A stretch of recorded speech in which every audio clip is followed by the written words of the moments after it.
Okay, so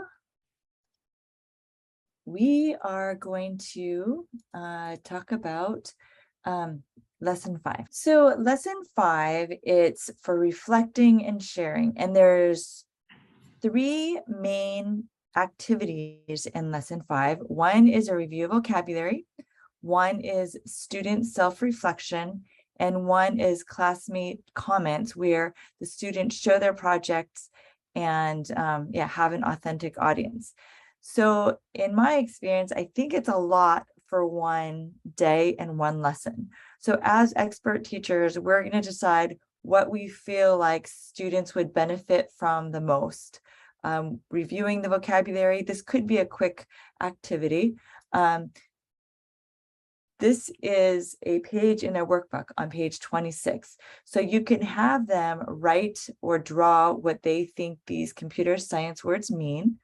Or if you want to make it a little bit quicker, you can talk about it in front of the classroom and just have students have a class discussion of what a program is, what a sequence is, what an algorithm is. Yeah, so that's your choice of how you want to spend that time. We do want to reiterate these words and make sure that they can use them in the sentence and they understand what they're connected to and what they mean. So think about the best way to do that. The second thing is the reflection journal. In every unit, there's a reflection on the project. There are 4 questions, and the first one in each of the units talks about or helps the students reflect on the concept. So in this unit, it's the algorithm. So think of an algorithm that you created for one of the letters, not all of them, and write down what the sequence of instructions are that you gave that letter. So these are words and phrases that may help the English language learners just articulate what they're thinking, helps them, it gives them some keywords. Students do not have to use it. And for my algorithm for the letter A includes the following steps. You can say I, or actually maybe the letter spins. Next, it says finally, okay, so you can have that, it moves.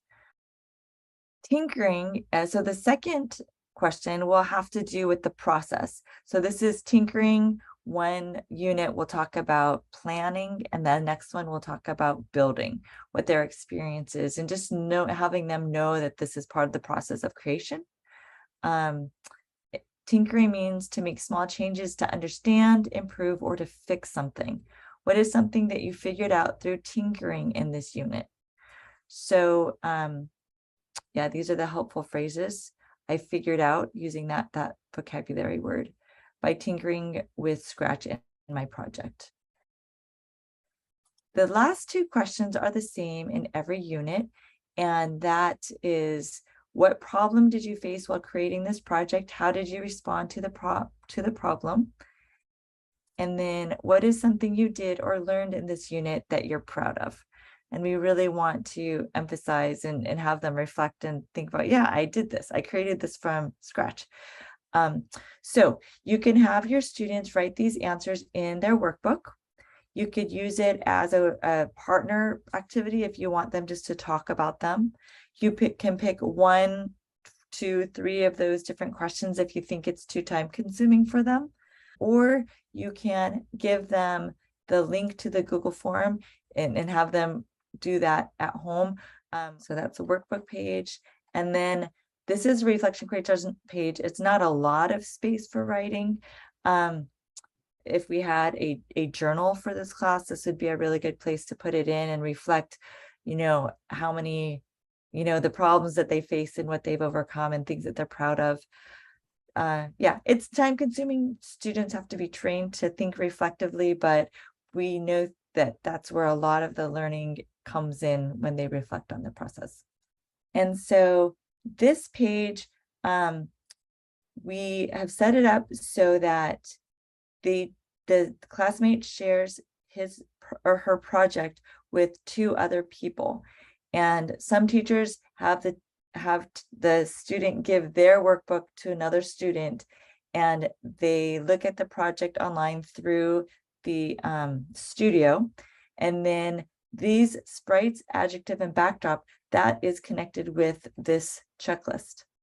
And so the checklist takes discipline on the student's part to really read through it. And I think that this exercise helps them look at what the aims were and how far they got. And it helps them be analytical about really looking at the project. So sprites, did they use it from the library, or did they import them, or did they create them? And so they can circle which column it belonged to on that project. Adjectives, they can look at the adjectives, and they can look at the backdrop. I use a backdrop in the Scratch library. I imported it and I edited it. With this one, they look for one thing that the classmate did really well and something that they can do better, and to write it here. And then write down 2 positive adjectives that describe this classmate. Note, the adjectives do not have to begin with the letter of their name, just if they have time to do it. This is one way that you can have your students share with each other. You don't have to go into this detail if you don't want to. Maybe you just want to do the second part and give that general feedback. We do have a gallery walk instruction. So if we go to reflect and share, lesson resources, the gallery walk, I put together a slide deck to explain to students what you do. You just put them in pairs, and one person stays with the computer and shows that project, and then the other person walks to the different walks around the classroom and just looks at the projects. The partner roles, the presenter, your job is to give details about your project and the process of creating it. You can say, I chose these sprites because it was difficult to, I use the repeat block too. And the reviewer asks questions, why did you, I like how did you do that? So it just helps them interact a little bit. And then if you wanted to be more structured, you can give a reviewer sheet. So the kids actually have to do something when they're walking around, maybe a classmate's name and something you liked about the project, one adjective that was in your classmate's project, and write down one code block that your classmate used that and what that code block did. So this is for Unit 2. These are different questions for Unit 3, and these are different questions for Unit 4. These take a lot of time and organization. So if you'd like to try those, you can. We just hope that you give your students the opportunity to share what they've done with their classmates. Any other comments on reflection in Unit 5? You do not have to do everything. We just give you lots of opportunity to help your students reflect and share their projects.